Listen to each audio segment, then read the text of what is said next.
Learn the art of investing on MoneyWise. Money wise podcast में आपका स्वागत है। मैं हूं शीतल और आज के इस एपिसोड पर हम बात करेंगे वित्तीय विशेषज्ञ या फाइनेंशियल मेंटर्स के बारे में। ऐसे मेंटर्स किस तरह हमें वित्तीय स्वतंत्रता प्राप्त करने में मदद कर सकते हैं। और आज के हमारे स्पेशल गेस्ट हैं प्रदीप जैन, जो है रांची से, और पीएमपीके वेल्थ प्राइवेट लिमिटेड के director of financial product distribution हैं। Thank you so much Pradeep ji, आप आए हमारे शो पर। कैसे हैं आप? बहुत बढ़िया, फैंटास्टिक, और धन्यवाद मुझे बुलाने के लिए। थैंक यू प्रदीप जी। पर मेरा पहला सवाल ये है, इंटरनेट, टीवी आदि पर पहले से ही इतनी वित्तीय जानकारी मौजूद है, तो फिर एक वित्तीय विशेषज्ञ क्या खास भूमिका निभा सकता है? और क्या आप हमारे श्रोताओं के साथ वित्तीय विशेषज्ञों द्वारा दी जाने वाली जानकारी की कुछ बारीकियां बांटना चाहेंगे? बहुत ही अहम सवाल है, धन्यवाद आपने ये सवाल पूछा। टेलीविजन, इंटरनेट इत्यादि में दुनिया भर का ज्ञान भरा पड़ा है और हर क्षेत्र में ज्ञान है, और ये ज्ञान इम्पोर्टेंट भी है, काम का भी है। लेकिन यह समझना, खास करके फाइनेंस के क्षेत्र में, कि यह ज्ञान में से मेरे लिए क्या उपयुक्त है, यह बहुत डिफिकल्ट चीज है फाइंड आउट करना। इंटरनेट में जो भी चीजें हम सर्च करते हैं, हम अपने हिसाब से सर्च करते हैं। यदि हम किसी चीज को चाहते हैं और उसके फेवर में कुछ चाहते हैं, तो वहां पर फेवर में हमको 1000 पेज मिलता है। यदि हम सोचते हैं कि इसके अगेंस्ट में, हम इसे लाइक नहीं करते, इसके अगेंस्ट में क्या लिखा हुआ है, तो वहां पर 1000 पेज उस पर भी आ जाता है। तो हमेशा कंफ्यूजन बना रहता है और वहां रोज नया नया ज्ञान आता रहता है। सबसे बड़ा चैलेंज यह है कि जब फाइनेंस की बात आती है तो हम हमेशा डिसीजन पैरालिसिस में रहते हैं। हम हमेशा कंफ्यूजन में रहते हैं कि क्या जो ज्ञान अवेलेबल है वो सही भी है या नहीं है, हम इसमें जाएं कि नहीं जाएं, क्योंकि यदि हम जाएंगे और निर्णय गलत हो गया तो कहीं ना कहीं भारी नुकसान मुझे झेलना पड़ेगा। तो ये जो कंफ्यूजन का जो स्टेज रहता है, इसका कोई सॉल्यूशन इंटरनेट पर नहीं है। और इंटरनेट में जो ज्ञान दिया गया है, किसके लिए दिया गया है ये पता नहीं चलता। मेरे लिए उपयुक्त है कि नहीं है, और यदि उपयुक्त है तो कितना उपयुक्त है, तो ये चीज डिसाइड करना बहुत मुश्किल है। जैसे मान लेते हैं कि एग्जाम्पल लेते हैं, एक डॉक्टर का एग्जाम्पल लेते हैं। हर बीमारी का इलाज दिया हुआ है इंटरनेट में, लेकिन कौन सा इलाज मेरे लिए उपयुक्त है और कितना इलाज मेरे लिए उपयुक्त है, हमें डॉक्टर के पास तो जाना ही पड़ता है। तो वैसे ही ज्ञान वहां है, इसमें कहीं कोई डाउट नहीं है, और ज्ञान वर्धन करना भी चाहिए। लेकिन जब फाइनेंस की बात हो, जिसके लिए हम जीवन में सबसे अधिक मेहनत करते हैं, अपने सबसे अधिक आवर्स देते हैं पैसा कमाने के लिए, तो उसे लगाने के लिए एक अनुभवी व्यक्ति की जरूरत आपको पड़ेगी, हैंड होल्डिंग की जरूरत पड़ेगी। तो ज्ञान वहां से भी लीजिए, लेकिन समझिए और सुनिए अपने सलाहकार की बात को। प्रदीप जी, ये बताइए, एक म्यूचुअल फंड निवेशक को एक वित्तीय विशेषज्ञ से क्या खास जानकारी मिल सकती है? और ये सवाल मैं इसलिए पूछ रही हूँ क्योंकि आजकल लोग मानते हैं, बहुत सारे लोग मानते हैं कि ऐसी जानकारी तो कहीं से भी मिल सकती है, तो फिर एक वित्तीय विशेषज्ञ पर अतिरिक्त खर्च क्यों किया जाए? जी, आपका बहुत सही है ये बात कहना। कहीं ना कहीं इंटरनेट के माध्यम से ये ज्ञान फैलाया जा रहा है कि फाइनेंशियल मेंटर को दिया हुआ कमीशन या उसका जो भी खर्चा होता है, यह अननेसेसरी जो है ये खर्च है। लेकिन मैं आपको बताऊं कि एक फाइनेंशियल मेंटर भी अपने जीवन काल में, अपने प्रैक्टिस के दौरान ये दावा नहीं कर सकता है कि फाइनेंस के क्षेत्र में, एडवाइजरी के क्षेत्र में उसने सब कुछ समझ लिया है, सब कुछ जान लिया है। एक फाइनेंशियल मेंटर जब अपने कैरियर के अंदर में हजारों प्रकार की गलतियां कर चुका होता है और उसे पता है कि उसके क्लाइंट के लिए कौन सी गलती उसे नहीं करनी है। लेकिन क्लाइंट यदि खुद से उस काम को करेगा तो वो सारी गलतियां उसे करनी पड़ेगी, और वहां गलती की सजा जो है पैसे के रूप में मिलती है। यदि आपने एक गलती की, 1 लाख का इन्वेस्टमेंट आपने रॉन्ग कर लिया है, तो हो सकता है कि वो आपके रिस्क के साथ में मैच नहीं कर रहा, और हो सकता है कि जिस समय आपको पैसे की जरूरत हो उस समय आपने नुकसान उठाया, और वो नुकसान जो है वो हजारों में होगा यदि लाख रुपए का इन्वेस्टमेंट है तो एक फाइनेंशियल मेंटर बहुत कुछ समझ करके एडवाइस करता है। वो आपके परिवार की परिस्थिति को समझता है, आपके चैलेंजेस को समझता है, आपके रिस्क एपेटाइट को समझता है, आपके इमोशंस को समझता है, और भविष्य में आपको और क्या क्या जरूरतें पड़ सकती है, उन सारी चीजों को मैनेज करते हुए बहुत दूरदृष्टि के साथ में एक फाइनेंशियल कंसल्टेंट काम करता है। और मैं आपको बताऊं कि ज्यादातर लोग जो है अनिर्णय की स्थिति में रहते हैं, तो एक फाइनेंशियल मेंटर यदि आपको निर्णय लेने में भी सपोर्ट कर देता है, तो एटलीस्ट आप इन्वेस्टमेंट कर पाते हैं, पैसे आपके बन जाते हैं। नहीं तो आप सोचते ही रह जाएंगे कि करें कि नहीं करें, और टालम टोल की परिस्थिति बनी रहती है।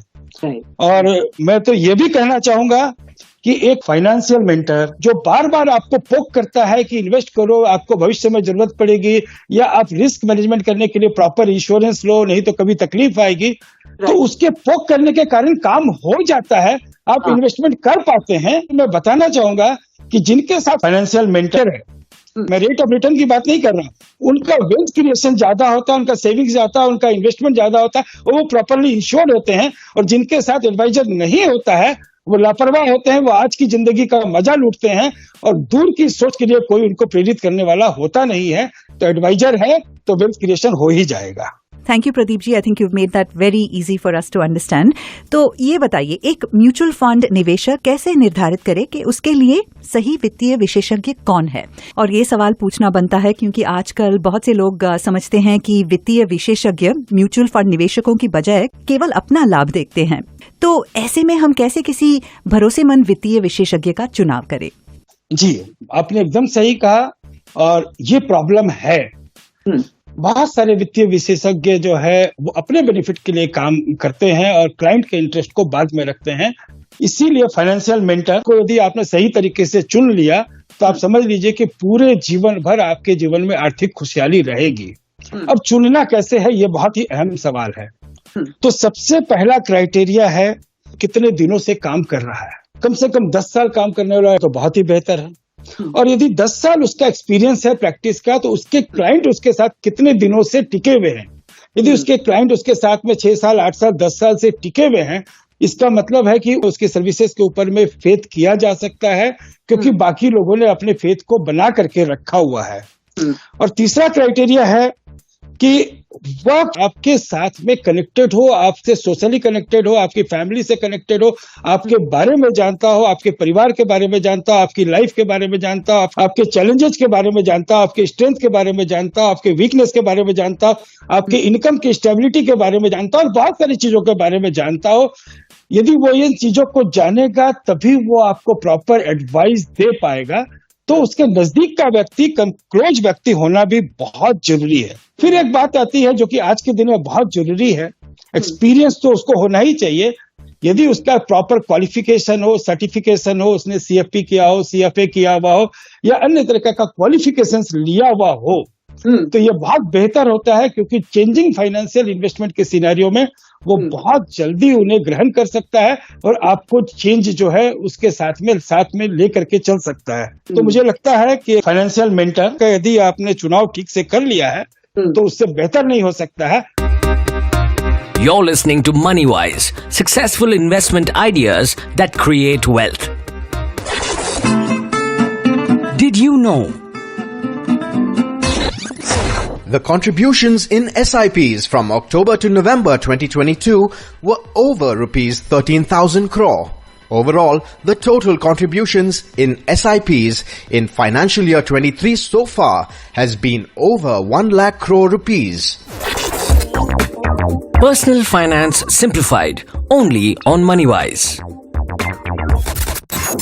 और जाने से पहले प्रदीप जी, एक और सवाल। आपके लाइफ में क्या कोई ऐसा व्यक्ति है जिसे आप अपने पर्सनल फाइनेंशियल मेंटर मानते हैं?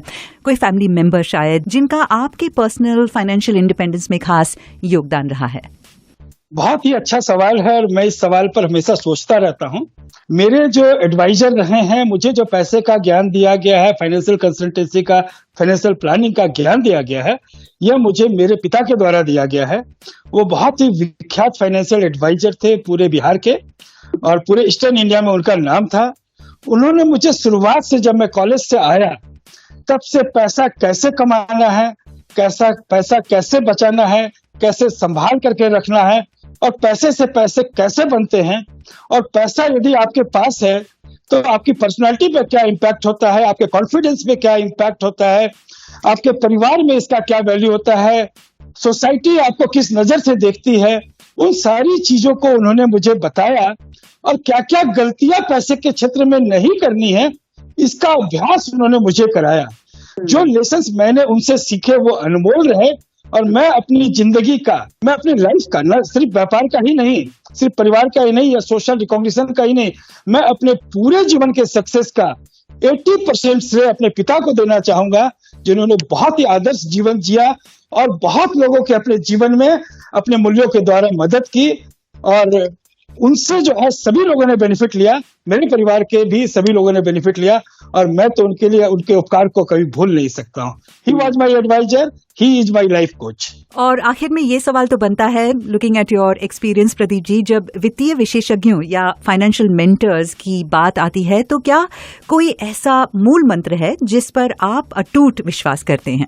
मैं एक बात जो भी इस पॉडकास्ट को सुन रहे हैं उनको ये कहना चाहूंगा जी, देखिए आज के टाइम में धन कमाना बहुत मुश्किल काम नहीं है। लोग पैसा कमा रहे हैं और इतना पैसा कमा रहे हैं जो हम लोग इमेजिन नहीं कर सकते हैं। लोगों के पिता ने जितने में नौकरी से रिटायर किया था, उससे अधिक रकम में उनके बच्चे ज्वाइन कर रहे हैं, तो पैसा उनके पास आ रहा है। लेकिन उस पैसे को संजो करके रखना, संभाल करके रखना, और हजारों तरीके का अट्रैक्शन जो खर्च करने के लिए है। आप शहर में जहां पर भी कोई बोर्ड देखिएगा, वो बोर्ड आपको खर्च करने के लिए जो है आकर्षित कर रहा है। आप इंटरनेट की दुनिया में जाएंगे, आपको इतनी पब्लिसिटी मिलेगी कि आपकी जेब से रुपया निकल करके खर्च हो जाए। तो ऐसे में जो सबसे बड़ा चैलेंज है वो है धन को संभाल करके रखना, सजो करके रखना, और इसके लिए सारथी की जरूरत है। इसके लिए आपको एक प्रेरक की जरूरत है, एक मार्गदर्शक की जरूरत है। और इसीलिए मैं तो सारे दर्शकों से ये कहूंगा, अच्छे फाइनेंशियल मेंटर का साथ कभी मत छोड़िए, और उन्हें अपने फैमिली का पार्ट समझ करके चलिए, और उन्हें महीने 2 महीने 3 महीने में चाय पर अपने यहाँ बुलाते रहिए। उनको आप बुलाते रहेंगे, आपका धन बढ़ता रहेगा। Wonderful, thank you so much. आपका पहला लाइन वैसे मुझे बहुत ही अच्छा मंत्र लगा, धन कमाना मुश्किल नहीं है। इसी का जाप मैं करने वाली हूँ Pradeep ji. Thank you so much Pradeep ji, आप आए हमारे पॉडकास्ट पर और इतनी सारी बातें हमारे श्रोताओं के साथ की। सारे श्रोताओं को बहुत बहुत धन्यवाद। Thank you very much.